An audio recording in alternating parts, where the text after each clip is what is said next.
episode of Team Healing. And today we're going to be talking about why Christianity is more about hearing than doing. I know I'm going to catch a lot of flack for saying this, but it's the honest truth. I know a lot of Christians who say, why is Christians always about listening and listening, and they never do? Or when you listen to that sermon from that pastor who's like, most people are always listening to sermons, they're always listening to sermons, but they never do anything. But that's the thing, though. Like, it's very important that we hear, and there are countless scriptures in the Bible that just point to the process of hearing. Because I know most pastors will say, you're always hearing, they're always hearing, but then they'll say stuff like, trust the process. God is working it out. You know what I mean? It's like, wait, dude, you're contradicting yourself, because like the process is listening. That is the key thing. Like, there's countless of arguments on social media that you'll find where one camp will say it's all about faith, and the other camp will say, no, you have to do. James says you have to do. And then like the whole thing happens. Oh, you're part of the faith movement, or you're part of the works movement. It's just a misunderstanding of ideologies, when truly those two ideologies actually work together. They're in sync, and how they work together is how we're going to break it down today. I mean, first of all, did you know that when you worry and you fear, you actually practicing the reverse of faith? I need that to sink in. I need you to take that in. When you worry and fear about something, you actually practicing faith in reverse. Because basically what you're doing is you're meditating on negative promises instead of positive ones. So that's why when you feel like you're fearful or you're worrying, you need to understand that, oh, wait, I need to change my contents. I need to change the promises that I'm listening to. I need to start listening to the positive ones. How we can start this conversation is looking at Joshua 1, I think it's 1-8, where it says, only be strong and very courageous, that you may observe to do according to all the law. Obviously the law today, we won't say that's for us, but we'll say all the words of Jesus, my servant, commanded you. So just some context, Joshua here is speaking to God, and then God is basically saying, look, my servant Moses is dead, so it's time for you to take over, right? And then he gives him some advice. So he says, the law which Moses my servant commanded you, do not turn from it to the right or to the left, that you may prosper wherever you go. So he's basically saying, do not run away from it, do not take it away from you. This is very integral for you to actually win. So this is what you need to do. This book shall not depart from my mouth, but you shall meditate. That word meditate is very, very important, very key. Shall meditate in it day and night, that you may observe to do according to all that is written in it, for then you will make your way prosperous and you will have good success.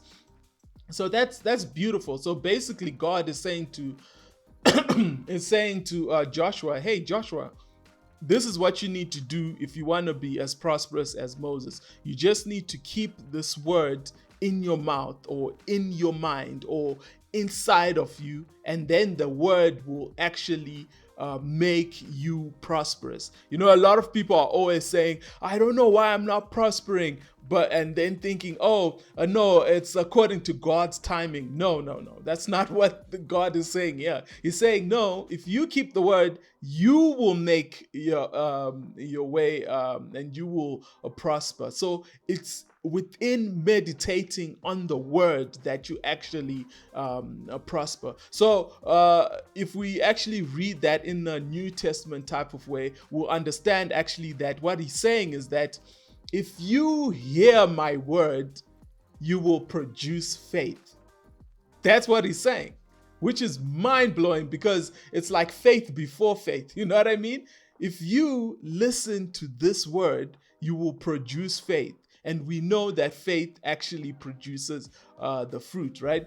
Another verse that we can look at is Psalms 1. So it's very interesting that Psalms 1 starts like this, because if you look at the book of Psalms, it's literally a book of meditation scriptures, because there's repetition, there's going on the same concept for like 5 verses on, you know. He's talking about, I was in the water, and you're like, okay, get to the next point. But basically what the book of Psalms is doing, it's a meditation book, you know. That's why it starts like this. Psalms 1 verse 1 says, how blessed is the one who does not follow the advice of the wicked, or stand in the pathway with sinners, or sit in the assembly of scoffers. Instead, he finds pleasure in obeying the Lord's commands. He meditates on his commands day and night. There's that word again that Joshua also got. He is like a tree planted by flowing streams. It yields its fruit at the proper time, and it leaves never fall off. Its leaves never fall off. He succeeds in everything he attempts. So basically, here's that thing again. Psalms is basically saying that, hey, meditation leads to faith. Meditation leads to success. You will be like a tree that's plugged in next to the stream.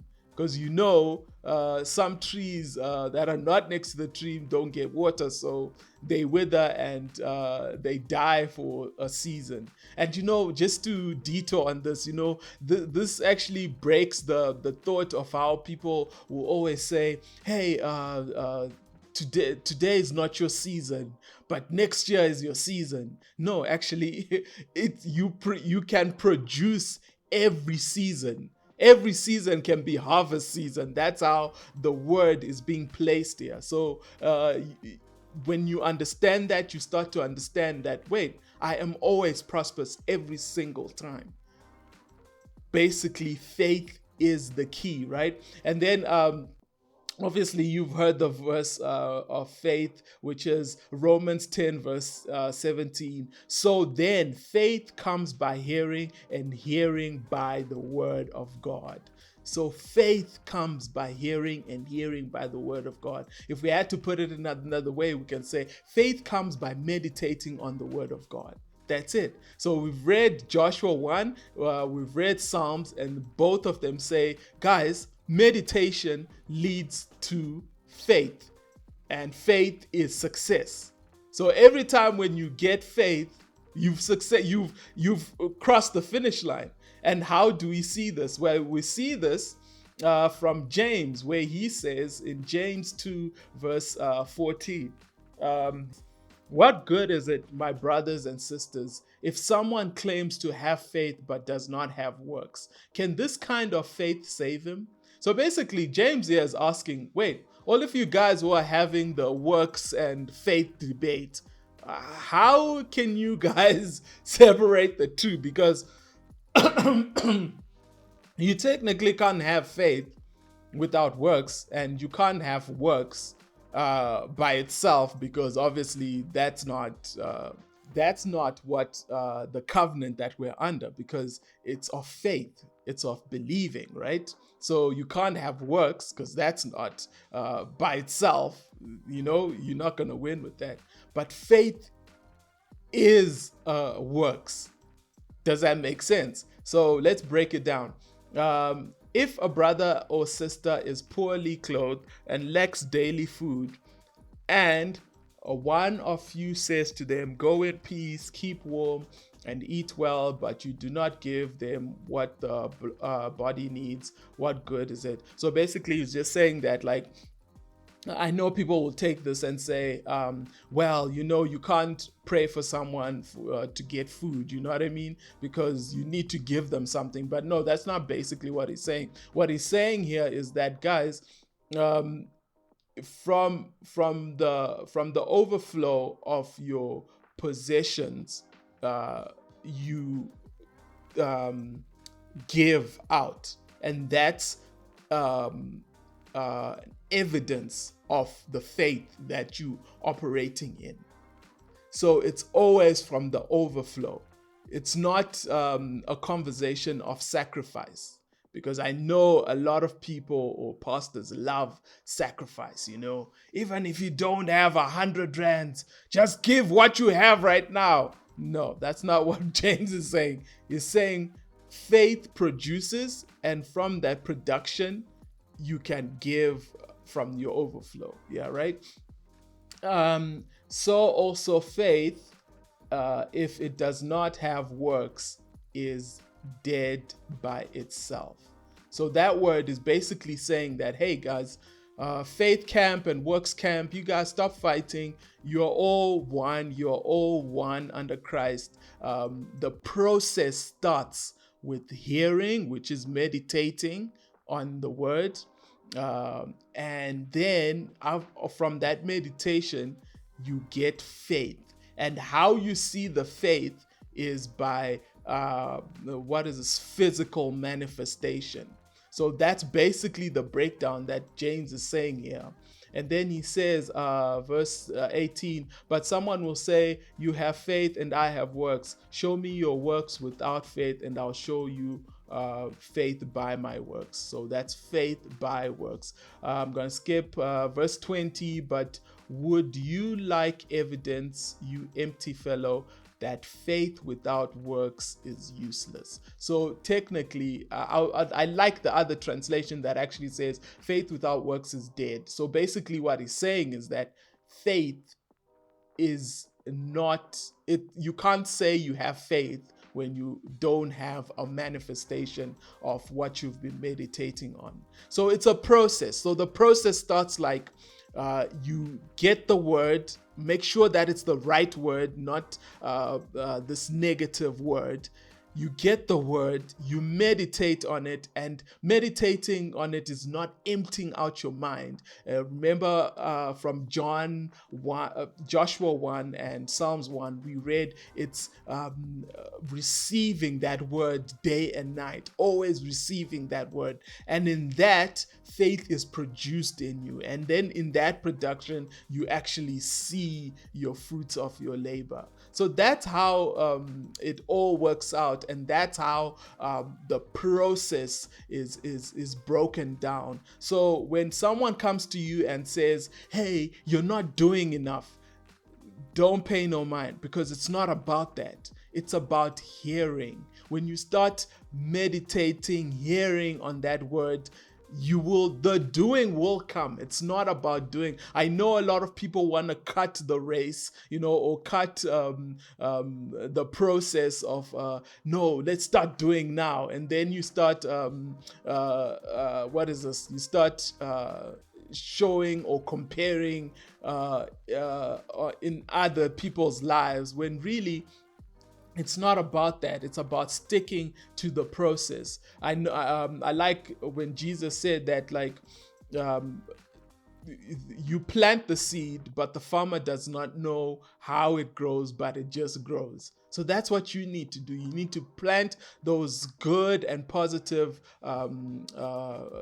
verses, scriptures, promises, and then from that you'll see the fruit, and the fruit will grow, and that you'll see the tree, and the tree will grow, and from that you'll see the fruit, and it will be physical, and it will manifest, and you see, and people from everywhere will see it. You don't have to fake it, you don't have to. I know a lot of people would like to say go out and help people, when really in their heart they don't have the faith inside of them to actually move in that direction. But they go out and do it, and it looks fake. And it's sort of like you can't fake not liking children. Most people will say, yeah, I like these children, and you can see the person's face that this one does not like being around children. It's because you can't fake the action. And that's probably the reason why the faith movement is fighting against the works movement, because it's trying to say, no, guys, you cannot fake the action. The action, if faked, leads to burnout. It leads to this doesn't work. It leads to Christianity, I'm not a Christian anymore, because you've been trying to fake it. You've been trying to will your way into something that is not possible to be willed in. It all works through this process, this planting of the seed and allowing the seed to grow. It's like what Paul said, Apollos planted and I watered, or he says, I planted and Apollos watered. So either way, you need to trust this process. Christianity is about hearing. That's your part. Hearing, hear. And when you start hearing the stuff, you start to hear, and you start to see the manifestation, and it grows by itself. Awesome. Like and share, subscribe. I hope you guys like this. It brought some healing, and drop the comment below. Awesome. Peace.